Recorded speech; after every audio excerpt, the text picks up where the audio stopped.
പ്രവാസ ലോകത്ത് നിന്നുള്ള വാർത്തകൾ. സാമ്പത്തിക സഹകരണം ലക്ഷ്യമിട്ടുള്ള മോദിയുടെ വിദേശ സന്ദർശനത്തിന് ഇന്ന് തുടക്കം. അമേരിക്കയ്ക്കൊപ്പം ഫ്രാൻസും സന്ദർശിക്കും.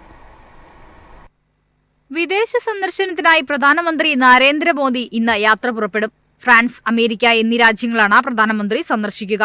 ഉച്ചയ്ക്ക് ഡൽഹിയിൽ നിന്നും യാത്ര തിരിച്ച മോദി രാത്രിയോടെ പാരീസിലെത്തും. ഫ്രാൻസിൽ നടക്കുന്ന AI ഉച്ചകോടിയിൽ പങ്കെടുക്കുന്ന മോദി ഫ്രഞ്ച് പ്രസിഡന്റ് ഇമ്മാനുവൽ മക്രോണിക്കൊപ്പം ചടങ്ങിൽ അധ്യക്ഷത വഹിക്കും. മാർസേയിൽ ഇന്ത്യൻ കോൺസുലേറ്റിന്റെ ഉദ്ഘാടനവും ഇരു നേതാക്കളും ചേർന്ന് നിർവഹിക്കും. നാളെയാണ് ഉച്ചകോടി.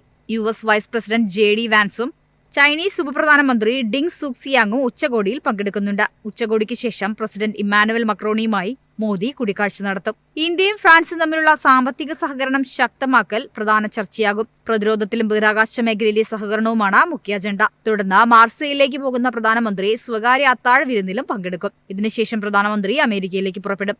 അതേസമയം ഇന്ത്യയും ഫ്രാൻസും തമ്മിലുള്ള വ്യാപാരം $20 ബില്യൺ എത്തിയതായി ചേംബർ ഓഫ് കൊമേഴ്സ് ആൻഡ് ഇൻഡസ്ട്രിയിലെ കുമാർ ആനന്ദ വ്യക്തമാക്കി. നിലവിൽ ഫ്രാൻസിൽ 100-ൽ താഴെ ഇന്ത്യൻ കമ്പനികളെയുള്ളൂ. ഇത് ഇന്ത്യയുടെ സാധ്യത വർദ്ധിപ്പിക്കുന്നതായും അദ്ദേഹം പറഞ്ഞു. News desk MyFin TV.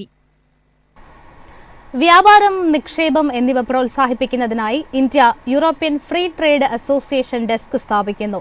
European രാജ്യങ്ങളുമായി വ്യാപാര ബന്ധം കൂടുതൽ മെച്ചപ്പെടും. ഇന്ത്യയും 4 യൂറോപ്യൻ രാജ്യങ്ങളുടെ EFTA ബ്ലോക്കും വ്യാപാര നിക്ഷേപ ബന്ധങ്ങൾ വർദ്ധിപ്പിക്കുന്നതിനായി കഴിഞ്ഞ വർഷം മാർച്ച് 10 ഒരു സ്വതന്ത്ര വ്യാപാര കരാറിൽ ഒപ്പുവെച്ചിരുന്നു. ഔദ്യോഗികമായി trade and economic partnership agreement എന്ന് വിളിക്കപ്പെടുന്ന കരാർ ഈ വർഷം അവസാനത്തോടെ പ്രാബല്യത്തിൽ വരുമെന്ന് പ്രതീക്ഷിക്കുന്നു. ഐസ്ലാൻഡ്, ലിechtenstein, നോർവേ, സ്വിറ്റ്സർലൻഡ് എന്നിവയാണ് EFTA അംഗങ്ങൾ. കരാർ പ്രകാരം സ്വിസ് വാച്ചുകൾ, ചോക്ലേറ്റുകൾ, കട്ട് ആൻഡ് പോളിഷ് ചെയ്ത വജ്രങ്ങൾ തുടങ്ങിയ നിരവധി ഉൽപ്പന്നങ്ങൾ കുറഞ്ഞതോ പൂജ്യമോ ആയ ഡ്യൂട്ടിയിൽ ലഭിക്കും. ഇന്ത്യക്കും 4 EFTA രാജ്യങ്ങൾക്കുമിടയിൽ വ്യാപാരം, നിക്ഷേപം, ബിസിനസ് സുഗമമാക്കൽ എന്നിവ പ്രോത്സാഹിപ്പിക്കുന്നതിനുള്ള ഒരു സമർപ്പിത പ്ലാറ്റ്ഫോമായിരിക്കുമെന്ന് വാണിജ്യ മന്ത്രാലയം പറഞ്ഞു. 2022-23 $18.65 ബില്യൺ നിന്ന് 2023-24 ഇന്ത്യ EFTA 2-വേ വ്യാപാരം ഏകദേശം $24 ബില്യൺ ആയിരുന്നു. ഇന്ത്യയിലെ ഏറ്റവും വലിയ വ്യാപാര പങ്കാളിയും നിക്ഷേപകനുമാണ് സ്വിറ്റ്സർലൻഡ്. തൊട്ടുപിന്നാലെ നോർവേയാണ്. 2000 ഏപ്രിലിലും 2024 സെപ്റ്റംബറിലും സ്വിറ്റ്സർലൻഡിൽ നിന്ന് ഇന്ത്യക്ക് $10.72 ബില്യൺ നേരിട്ടുള്ള വിദേശ നിക്ഷേപം ലഭിച്ചു. News desk MyFin TV. ഹജ്ജ് സീസണിൽ തീർത്ഥാടകരോടൊപ്പം കുട്ടികൾ എത്തുന്നത് വിലക്കിയതായി സൗദി അറേബ്യ. ആഭ്യന്തര തീർത്ഥാടകർക്ക് ഹജ്ജ് പാക്കേജുകൾ 3 ഗഡുക്കളായി അടയ്ക്കാമെന്നും ഹജ്ജ് മന്ത്രാലയം അറിയിച്ചു. ഇത്തവണത്തെ ഹജ്ജ് സീസണിൽ തീർത്ഥാടകരോടൊപ്പം കുട്ടികളെത്തുന്നത് സൗദി അറേബ്യ വിലക്കിയതായി ഹജ്ജ് ഉംറ മന്ത്രാലയം അറിയിച്ചു. തീർത്ഥാടന വേളയിൽ തിരക്ക് മൂലമുണ്ടാകുന്ന അപകട സാധ്യതകളിൽ നിന്ന് കുട്ടികളെ സംരക്ഷിക്കുക എന്നതാണ് ഈ തീരുമാനത്തിന്റെ ലക്ഷ്യമെന്ന് മന്ത്രാലയം അറിയിച്ചു. അതേസമയം സ്ത്രീകൾക്കൊപ്പം കൈക്കുഞ്ഞുങ്ങളെ കൊണ്ടുവരുന്നതിന് വിലക്ക് ബാധകമാവില്ല. ഹജ്ജ് രജിസ്ട്രേഷൻ സൗദി പൗരന്മാർക്കും സൗദിയിലെ താമസക്കാരായ പ്രവാസികൾക്കും നുസൂക്ക് ആപ്പിലൂടെയും ഔദ്യോഗിക ഓൺലൈൻ പോർട്ടലിലൂടെയും ആരംഭിച്ചു. തീർത്ഥാടകർ അവരുടെ രജിസ്ട്രേഷൻ വിവരങ്ങൾ പരിശോധിച്ച് എല്ലാം കൃത്യമാണെന്ന് ഉറപ്പുവരുത്തണം. ആഭ്യന്തര തീർത്ഥാടകർക്ക് ഇപ്പോൾ അവരുടെ ഹജ്ജ് പാക്കേജുകൾക്ക് 3 ഗഡുക്കളായി പണമടയ്ക്കാമെന്നും മന്ത്രാലയം അറിയിച്ചു. പാക്കേജ് ചെലവിന്റെ 20% വരുന്ന ആദ്യ പേയ്മെന്റ് ബുക്കിംഗ് കഴിഞ്ഞ 72 മണിക്കൂറിനുള്ളിൽ നടത്തണം. അവസാന ഗഡു അടച്ചതിനു ശേഷം മാത്രമേ ഹജ്ജ് ബുക്കിംഗ് സ്ഥിരീകരിക്കപ്പെടുകയുള്ളൂ. അതുവരെ താൽക്കാലിക ബുക്കിംഗായി തുടരും. ഓരോ തവണ അടയ്ക്കുന്ന ഭാഗിക പേയ്മെന്റിനും ഇൻവോയ്സുകൾ നൽകുമെന്നും മന്ത്രാലയം അറിയിച്ചു. അതേസമയം ഹജ്ജ് പാക്കേജ് വിശദാംശങ്ങൾ മന്ത്രാലയം ഇതുവരെയും പുറത്തുവിട്ടിട്ടില്ല. News desk MyFin TV. വിനോദസഞ്ചാരം പ്രോത്സാഹിപ്പിക്കുന്നതിന് പുതിയ കരട് നിയമം അവതരിപ്പിച്ചു കുവൈറ്റ്. വിസ നടപടികൾ ഉദാരമാക്കുകയും സ്വകാര്യ മേഖലയുടെ പങ്കാളിത്തം വർദ്ധിപ്പിക്കുകയും ചെയ്യുമെന്ന് അധികൃതർ. കുവൈറ്റിലെ വിനോദസഞ്ചാരവും നിക്ഷേപ വളർച്ചയും പ്രോത്സാഹിപ്പിക്കാൻ ഇൻഫർമേഷൻ മന്ത്രാലയം പുതിയ നിയമം അവതരിപ്പിച്ചു. കരട് നിയമം അവലോകനം ചെയ്യാനും അഭിപ്രായങ്ങളും നിർദ്ദേശങ്ങളും 10 ദിവസത്തിനകം സമർപ്പിക്കാനും മന്ത്രാലയം ബന്ധപ്പെട്ട സ്ഥാപനങ്ങളോട് അഭ്യർത്ഥിച്ചു.